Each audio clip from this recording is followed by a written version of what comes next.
पुस्तकालय की शांत फुसफुसाहट के बीच शाहन और सुरभि अपनी किताबों में खोए बैठे हैं। इस बात से अनजान की उथल पुथल भरी भावनाएं शुरू होने वाली हैं। समय थम जाता है क्योंकि उनकी आंखें मिलती हैं।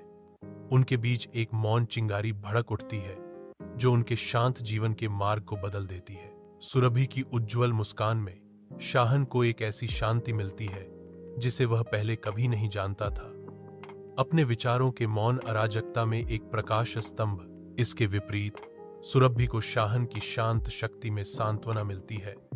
उसकी नजर की शांत तीव्रता में एक आरामदायक आलिंगन। पुस्तकालय के हृदय में उनकी अनकही भावनाएं आपस में जुड़ जाती हैं, जो नवोदित प्रेम और आपसी समझ की एक कहानी बुनती हैं। जीवंत कॉलेज के आंगन में शाहन और सुरभि एक साथ चलते हैं। उनकी हंसी हल्की हवा में गूंजती है। सूर्य की किरणें उनके चेहरों पर नाचती हैं क्योंकि वे सपने और आकांक्षाएं साझा करते हैं। उनकी दोस्ती हर साझा मुस्कान के साथ गहरी होती जाती है। चोरी के शांत आनंद के क्षणों में उनकी आंखें मिलती हैं जो साझा आशाओं और फुसफुसाए वादों से भरपूर भविष्य को दर्शाती हैं। आंगन एक पृष्ठभूमि में फीका पड़ जाता है क्योंकि उनकी दुनिया उनके बीच की जगह तक सीमित हो जाती है, जो अनकहे शब्दों और हार्दिक समझ से भरी होती है। अपने निजी ब्रह्मांड में खोए हुए शाहन और सुरभि अपनी सैर जारी रखते हैं। उन्हें अपने आसपास की दुनिया का कोई होश नहीं है।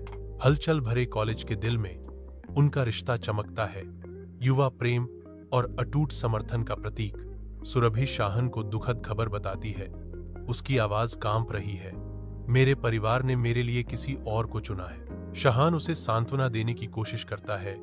उसकी आवाज में निराशा भरी हुई है। हम दोनों भाग्य के अधीन हैं। आंसू सुरभि के चेहरे पर गिरते हैं। हर बूंद उनके आसन्न अलगाव की एक दर्दनाक याद दिलाती है। एक हृदय विदारक विदाई में वे एक अंतिम नजर का आदान प्रदान करते हैं, यह जानते हुए कि यह उनका आखिरी पल है।